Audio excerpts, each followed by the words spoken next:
Hey guys, how's it going? So today I'm reviewing the new Sheryl Crow album, Evolution, right here. I have a copy of it. I haven't opened it yet. I'll just open it up and everything. This copy comes on gold metallic color vinyl. It's a one LP album set, whatever you want to call it. And there are 9 songs on here. It's interesting. And just doing a little background on it. This is Sheryl's 12th studio album. She announced that she was going to be releasing it November of last year, and that sounds about right because I remember the first song coming out, Alarm Clock, and I was like, this wasn't too thrilled with Alarm Clock. But there was another one that came out after that, and I was like, ooh, this sounds like more like the second album, third album, Sheryl Crow, like Sheryl Crow self-titled and Globe Sessions. So I was interested in that. But yeah, and I guess people were surprised because she had previously stated her intentions to not release another album following Threads. So the news arrived just ahead of her induction into the Rock and Roll Hall of Fame. She explained that music and lyrics on the album stem from sitting in the quiet and writing from a deep soul place. So hopefully she always has, at least that early stuff had some really, not intense, but really good lyrics. She's a very good lyricist. Sitting in the quiet and writing from a deep soul place. Okay. The creation process started by Crow recording a couple of demos, which she then sent to producer Mike Elizondo. Songs just kept flowing out of her, and it would soon be obvious that this was going to be an album. So I guess she had no intention to write another album, and this one just creativity struck. So I'm hoping for a good one. I'll always be a Sheryl Crow fan. She's just kind of lost me around that Threads era time, the later stuff, but I was hoping this is going to be another good one. I'm not going to say Threads was a bad album, it's just it wasn't for me as much as her earlier stuff was. Following the release of Threads 4 years prior, she announced to never make another record because she had thought there would be no point to it. I didn't even know about this. I didn't even know she was planning on not doing it again. It's always a bold statement from an artist, right? Because then something like this happens, you get inspiration and boom, you have an album on your hands. So, however, in creating Evolution, she found that the music comes from her soul. Crow hopes whoever hears the record can feel that, so I'll keep that in mind as I'm listening to it. Now, I'm looking through here on this page that I'm looking at. It actually has 10 songs listed, and I'm trying to see what the discrepancy is here. So this has 9 songs. You have Alarm Clock, and right there, oh, that's okay, I don't like this, huh? Now, I'm wondering why they did this, because I was actually looking forward to this song. I wonder if there's a secret song on here or what, because yeah, I'm not thrilled already, because the second song on here is Digging in the Dirt, and she released that. It's a Peter Gabriel cover, and Peter Gabriel's on it with her. I heard it and I really like it, and it's not on here, so that sucks. Hopefully we're gonna have a hidden track or something, because I'm not thrilled about that. So it looks like everything else is here, so we're missing Digging in the Dirt, so I'm not thrilled about that. Is she gonna be releasing another one with Digging in the Dirt? We'll see how that plays out. Not thrilled right now. I'm gonna go ahead and open this bad boy up. All right, there's a gatefold. There you go. There's your spine. There's the back of it. The back is same. Oh no, sorry. There's the back. And there's the front. Both of the ripples. And let's open it for the first time, and you guys can see it. Ooh, nice picture. Sheryl looking good for, I believe she's 60 something now. Maybe 61. So fine looking 60-year-old lady, I'd say. So what do we have here? We have the lyrics. Yeah, there's Sheryl doing her thing, hanging out. So I wonder if this means a tour. I'd like to see her. I haven't seen her for a while. And she usually plays place near here. You probably heard me talk about it before, Ruth Eckerd Hall. Nice small venue. She's played there. I've seen her there twice now. There we go. Let's take a look at the vinyl.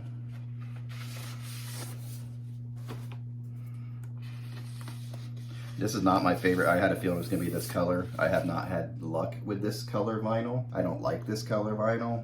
I guess it goes with the color art. It's kind of a gold, so hopefully I'll have better luck. But I had a Ray Charles double LP, the one where he had Ray Charles and Company or whatever. Genius Loves Company, I think. One of the last albums he did where he had all the duets, and it was on this color vinyl. Not good. I have a Black Pumas. One of the albums is this color, and it seems, I don't know if it's just a coincidence, but the vinyl usually seems kind of loud and poppy. So I don't know if it's something, I'm not one who really believes that the color affects it, but I'm starting to wonder about some. And this color is one of those colors. I wonder if there's if I like this album, I wonder if there's gonna be another copy in my future, especially if she's gonna release this again, possibly with that Peter Gabriel song on it, so we'll see. Anyway, I'm going to give this a spin and take some notes, and I will let you know what I think. How does the album sound? How are the songs? All that stuff. So I'm gonna have to remember she's doing this from a deep place in her soul. I will keep that in mind. I'll be back. Not that you'll know the difference, right? Okay, so I just finished listening and I've graded it. I have my notes, so I'm happy to report that I do like this album. There's a few things I want to talk about though, especially that Peter Gabriel song. I did a little homework here. And so the overall rating of the album, if you watch my other videos, you know I have like a little point system and I kind of grade it like a school, like school. It got a 96%, A+, so I'm very happy with that. It's just good, pure pop rock pleasure. It reminds me, there's bits that remind me, she does some talking parts in there, and that reminds me a little bit of the first album where she's like, this ain't no disco, and there's some little talking bits there, and that's what she does here. You can tell I forgot what song it was, a little shout out there to that part there, for All I Want to Do. But anyway, and it reminds me of, there's bits of the Sheryl Crow album, her second album, the self-titled, and then the third album, and there's some Wildflower in there, so like that very orchestrated, loose stuff. So there's all bits of her in there, the good stuff, and good solid songwriting, good lyrics, thought out lyrics that I expect from her, And I think I told you before, she did it like a very soul-searching way, this album, and you could tell there was like songs of inspiration, of hope, understanding, encouragement, and life. She made some really cool little,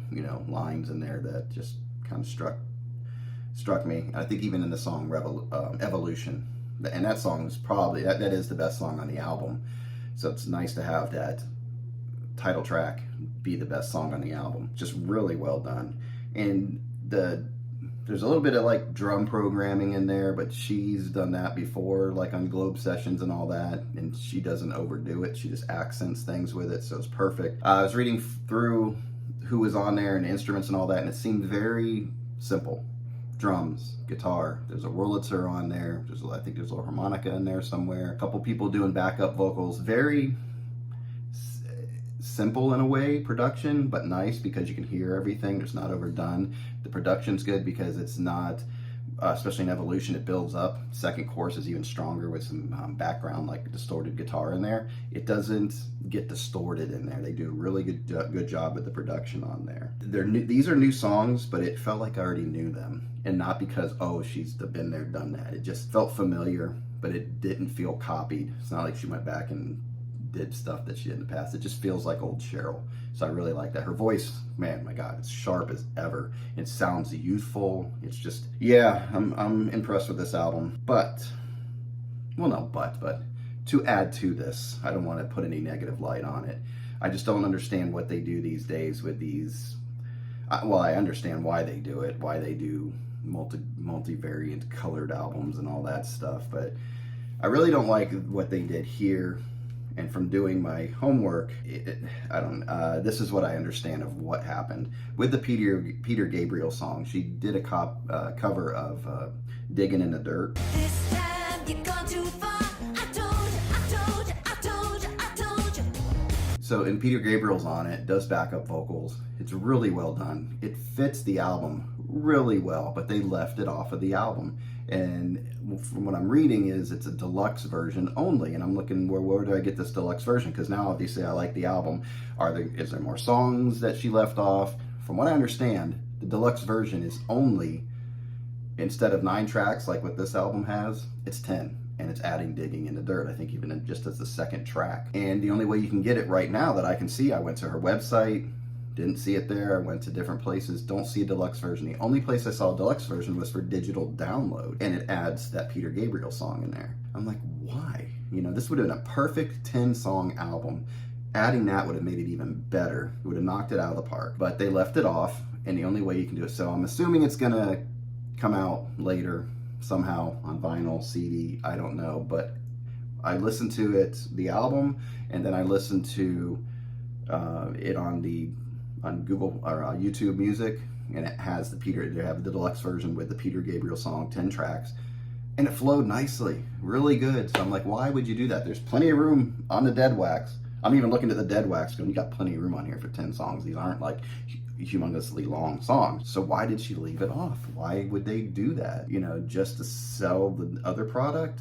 You know, that just kind of stinks, because it's a good album, but it puts a little ting of in it because of the fact that I know they left that song off and how well it plays all the way through. So that's the only negative thing I have to say about it. But as far as my vinyl goes, it was good. I was glad that it's kind of getting that the theory that I had in my head about the gold colored vinyl being a problem, because it played nicely all the way through. Like I said, when it builds up in instrumentation, and usually that can get cloudy and kind of distorted in there, sounded fine. Sounded really good. You could still hear the bass lines running through it and everything.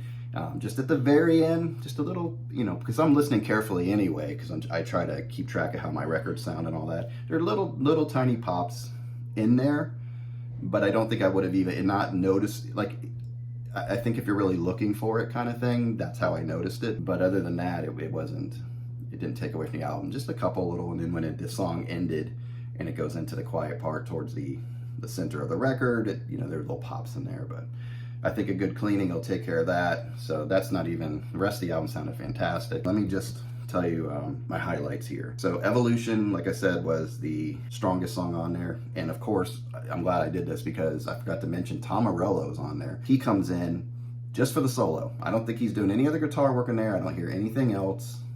You know, maybe I need a second listen, but I don't think there's anything else, but you could tell it was him. I'm like, that's Tom Morello with that cool sound. He's like the same thing he did with Springsteen on The Ghost of Tom Joad, and that cool thing that he does.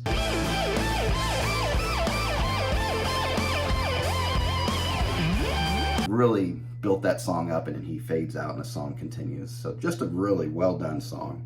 And then there's a ballad on there, Don't Walk Away. And I liked her perspective on it, of sort of like a couple sitting in a psychiatrist's office, and you know, the psychiatrist is kind of looking at the wall, like, when can I leave? What is the point of this? I sit in someone's office couch, and I force myself to talk. You know, and she's like saying things like, you know, it seems like people don't stay together, you know, and trying to hold on to something that's, you know, could be ending. It was well done. It was really well done. Alarm Clock, I like the song, so I put it as one of my favorite songs on the album because I like the song, the sound, everything she did with it, production. It's just like, even the lyrics in the verses are fine, but when she's like, that's why I hate my alarm clock, I don't know, there's something cheesy about that, but it works. I understand what she was doing with it, so I'm gonna have to just get over that. But the rest of the song holds up with the verses and all that, so that's fine. But which one was it? Maybe Broken Record had, I think that was the one that had some, it had some politics in there about it. I see it my way, and anything you know, like what's happening in America now with I see it my way and you're wrong and that's it, and it's judgments that we make. You're always right and I'm always wrong. I think that's the same song where she's talking about, let me look at it, where she's talking about, you know, unfriending people on Facebook. We've been friends forever, but now it's ending because of social media. She touches on that, but in a cool way. It's not a preachy way. She really has a good way of social commentary with not making it just, you know, a cheesy song. Well, we were buds, but now I'm unfriending. Sometimes I feel like a broken record, sometimes I feel like a broken record. So we keep going over this over and over again. Listen to the song, not the way I just read this. But it's social commentary in there of how we're treating each other. So it is an album where she was putting a lot of thought into it, and it ends with a song, "Waiting in the Wings," and it's basically supporting somebody. What you're doing through life, I'm going to be there for you. So it's a positive message song. It's awareness. It's not bashing things. It's just saying, hey, this is what's going on out there. Why can't we just calm down and just like each other again and understand we have differences, but not battle each other all the time. So I completely get what she's saying with this album. Anyway, if you've listened to it, let me know. Tell me what you think about it in the comments down there. If you got on vinyl, did you find a different deluxe version? I'm going to keep looking, but so far that's all I found is a digital version of the deluxe, which is just one extra song. Let me know. Let's inform each other, because I would like to get a copy of it. I would like to have that copy of the full album with the Peter Gabriel song, and I think it'd be perfect. So anyway, thanks for watching, and until next time, you guys enjoy your music, and you take care out there, all right? Bye.